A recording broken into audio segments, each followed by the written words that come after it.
मोतीपुर नामक एक छोटे से गांव में सेठ करोड़ी मल रहता था। वो था तो बहुत अमीर, लेकिन उतना ही कंजूस भी था। पूरे गांव वाले उसके इस कंजूस पने से बहुत परेशान थे। एक दिन सेठ बाजार में एक आलू की दुकान पर जाता है। अरे ओ भाई, आलू कैसे दिए? 10 रुपए किलो सेठ जी। अरे ओ भाई, आलू बेच रहे हो या सोना? इतने महंगे आलू भैया, इतने महंगे? सेठ जी, पूरे रामपुर गांव में इसी दाम के आलू बिक रहे हैं। सब यही खरीद रहे हैं और आपको महंगे लग रहे हैं। आपको लेना हो तो लो, वरना रहने दो। अरे नहीं भाई, इतने महंगे आलू का भला मैं क्या करूंगा? नहीं चाहिए भाई, ये आलू तुम्हारे, रखो अपने पास। वहीं कुछ दूरी पर चलते ही सेठ करोड़ी मल को एक कपड़ों की दुकान दिखती है। अरे सेठ जी, आइए आइए, कल ही बहुत सुंदर सुंदर साड़ियाँ लेकर आया हूँ। ये देखिए सेठ जी, आप भी ले जाइए, भाभी जी के लिए खुश हो जाएंगी वो। हाँ हाँ हाँ, क्यों नहीं, चलो आज ले ही जाता हूँ। मंजूरी के लिए साड़ी, कब से वो बोल रही है मुझे एक नई साड़ी के लिए। ये बताओ भैया, कितने की दोगे इसे? अरे ज्यादा महंगी नहीं है सेठ जी, बस 500 रुपए की है। क्या कहा, 500 रुपए? अरे भाई, इतनी महंगी, वो भी ये मामूली सी साड़ी? नहीं नहीं भाई, रहने दो। मंजूरी भला इतनी महंगी साड़ी का क्या करेगी? और सेठ वहाँ से आगे चला जाता है। अरे पता नहीं कब इस कंजूस सेठ को थोड़ी सद्बुद्धि आएगी। जब देखो तब कंजूसी है। सेठ अपने घर जाता है। अरे आ गए आप, आपको आलू लाने के लिए कहा था। ये क्या, आप तो खाली हाथ ही आए हैं। अब मैं क्या बनाऊंगी? अरे भाग्यवान, बहुत महंगे थे आलू, इसलिए नहीं लाया। तुम कुछ और सब्जी बना लो। हे भगवान, ये किस आदमी से पाला पड़ गया है? हर वक्त तुम्हारी कंजूसी से मैं तंग आ गई हूँ। मुझे नहीं पता, मेरा कई दिनों से आलू खाने का मन है। कल मुझे आलू चाहिए बस, वरना मैं कल खाना नहीं बनाऊंगी, बता देती हूँ आपको। अगली सुबह एक नौकर सेठ के पास आता है। सेठ जी, आपने कई महीनों से मेरी पगार नहीं दी है। अरे पिछले महीने ही तो दी थी तुझे तेरी पगार। सेठ जी, वो पिछले महीने की बात नहीं है, कई महीने बीत चुके हैं उस पगार को तो। अरे क्यों करते हैं आप ऐसा? दे दीजिए ना इस बेचारे को पगार, आखिर इसे भी तो अपने बीवी बच्चे पालने होते हैं। आप भी क्यों बहस करते हैं जी? अरे हाँ हाँ ठीक है, तुम चुप रहो, मैं कहीं भागा थोड़ी ही जा रहा हूँ। दे दूंगा इसकी पगार, कल आके लेके जाना, ठीक है?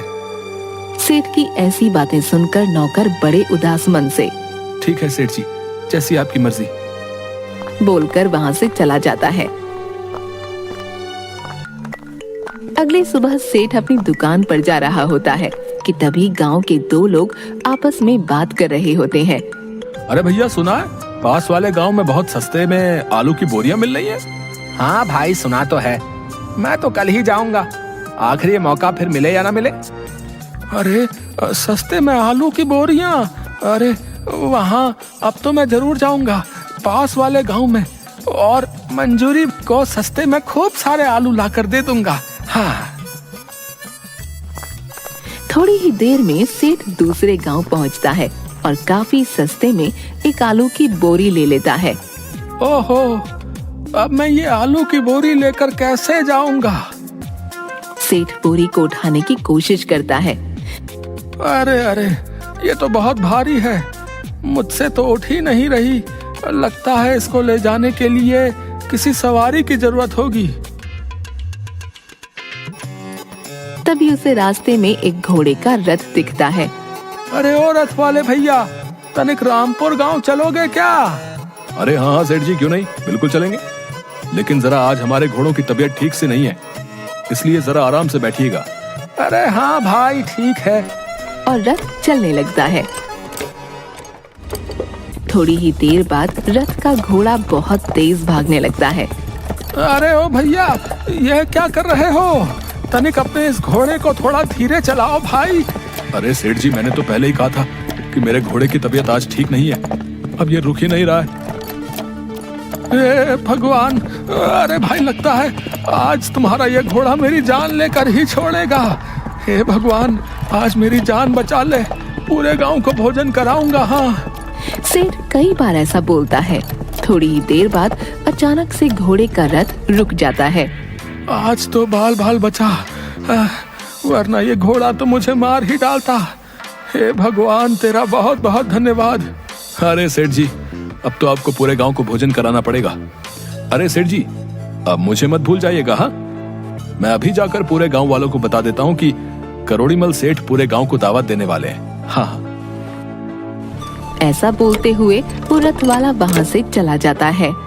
अरे ये क्या बोल दिया मैंने, ऐसी गलती कैसे हो गई मुझसे। अब ये रथ वाला सारे गांव वालों को जाकर बता देगा कि मैं दावत देने वाला हूँ और सारे गांव वाले मेरे घर आ जाएंगे। फिर तो सभी गांव वालों को भोजन कराना पड़ेगा मुझे, और अगर सभी गांव वालों को भोजन नहीं कराया तो मेरी बड़ी बदनामी होगी। अरे अरे अरे, ये क्या हो गया मुझसे। ये सोचकर ही सेठ बड़ा उदास हो जाता है। सेठ अपने घर जाता है। अरे आ गए आप, कहाँ चले गए थे? काफी देर में लौटे हैं। अरे मैं तो तुम्हारे लिए आलू की बोरी लेने गया था, लेकिन एक नई मुसीबत आ गई। क्या हुआ जी? आखिर ऐसी कौन सी मुसीबत आ गई है? क्यों ऐसी बातें कर रहे हैं आप? सेठ अपनी पत्नी को सारी बात बताता है। अरे ये तो कितनी अच्छी बात हुई जी, आखिर आपकी जान बच गई। आपने खुद ही तो बोला था कि आप सभी गांव वालों को भोजन कराएंगे, और ये तो और भी अच्छी बात है कि हमारे घर सभी गांव वाले दावत पर आएंगे। वो सब हमें कितनी दुआएं देंगे। अरे तुम चुप करो भाग्यवान, हैं? क्या तुम्हें ये नहीं पता कि गांव वालों के भोजन का खर्चा बहुत महंगा पड़ जाएगा? मेरे इतने सारे पैसे इस दावत में खत्म हो जाएंगे। लेकिन अब तो मुझे गांव वालों को दावत देनी ही पड़ेगी। अब मैं क्या करूंगा? सेठ काफी सोचता है, फिर उसे एक तरकीब सूझती है। सेठ एक हलवाई को अपने घर बुलाता है। सेठ जी, आपने बुलाया मुझे? बताइए क्या बनवाना है आपको? मुझे ऐसे लड्डू बनवाने हैं जो किसी से भी ना चबाए जाएं। तुम एक एक लड्डू काफी बड़ा और ठोस बनाना। अरे सेठ जी, ये क्या बोल रहे हैं? आप ऐसे लड्डू का भला क्या करेंगे जिसे कोई भी ना खा पाए? तुमसे जितना बोला है तुम सिर्फ उतना करो, समझे? कल सुबह सारे लड्डू घर पहुंचा देना। ठीक है सेठ जी, जैसी आपकी मर्जी। ये सभी बातें सेठ की पत्नी चुपके से खड़ी सुन रही होती है। अगले दिन सुबह सभी गांव वाले सेठ के घर आते हैं। सभी एक साथ बैठे होते हैं। उनमें से एक गांव वाला, अरे भाई, आज तो मजा ही आने वाला है। कंजूस सेठ के घर कभी भोजन करने को मिलेगा, ये किसने सोचा था भैया? भाई वाह वाह वाह, मैं तो पेट भर कर खाऊंगा भैया। हाँ भाई, सही बोल रहे हो। आज लगता है सेठ जी ने बहुत मजेदार पकवान बनाए होंगे। हाँ, मेरे मुंह में तो ये सोचकर ही पानी आ रहा भैया। इसके बाद सभी गांव वाले हंसने लगते हैं कि तभी वहाँ पर सेठ करोड़ी मल आता है। अरे सेठ जी, आज तो हम जी भर कर खाएंगे। हाँ हाँ हाँ, क्यों नहीं भाइयों, अभी थोड़ी देर में तुम्हारे लिए भोजन आता ही होगा। तभी गांव वालों के सामने सेठ का एक नौकर पत्तों से बनी खाने की प्लेट एक एक करके रख देता है। काफी देर के इंतजार के बाद, अरे भाई, न जाने कितनी देर में आएगा भोजन। हाँ भाई, कब से तो इंतजार कर रहे हैं। अब तो पेट में चूहे भी कूदने लगे हैं। अब सब्र नहीं होता भाई। कि तभी सेठ की पत्नी एक थाली में बहुत सारे लड्डू लेकर आती है और सबकी प्लेट में एक एक लड्डू रख देती है। अरे सेठ जी, बस एक लड्डू, इसमें भला हमारा क्या होगा? इस एक लड्डू से तो हमारी भूख ही नहीं मिटेगी। अरे भाइयों, ऐसा नहीं है। मैंने आप सभी गांव वालों के लिए काफी सारे पकवान बनवाए हैं, लेकिन मैं आपके साथ एक खेल खेलना चाहता हूँ। खेल? भैया कैसा खेला सेठ जी? तुम में से जो भी सबसे पहले अपने सामने रखी थाली में रखा लड्डू खा लेगा, उसे ही पकवानों से भरी थाली दी जाएगी और साथ में एक सोने का सिक्का भी दिया जाएगा। ये बात सुनकर सभी गांव वाले हैरान हो जाते हैं। सभी गांव वाले अपने सामने रखे लड्डू को उठाते हैं और खाना शुरू करते हैं। थोड़ी ही देर में गांव वाले अपना अपना लड्डू खत्म कर देते हैं, जिसे देख सेठ हैरान हो जाता है। अरे ये कैसे हो गया? इन सब ने तो ये लड्डू खा ही लिए। हे भगवान, अब तो इनके लिए पकवानों से भरी थाली मंगवानी पड़ेगी। ये लो सेठ जी, खा लिया आपका लड्डू।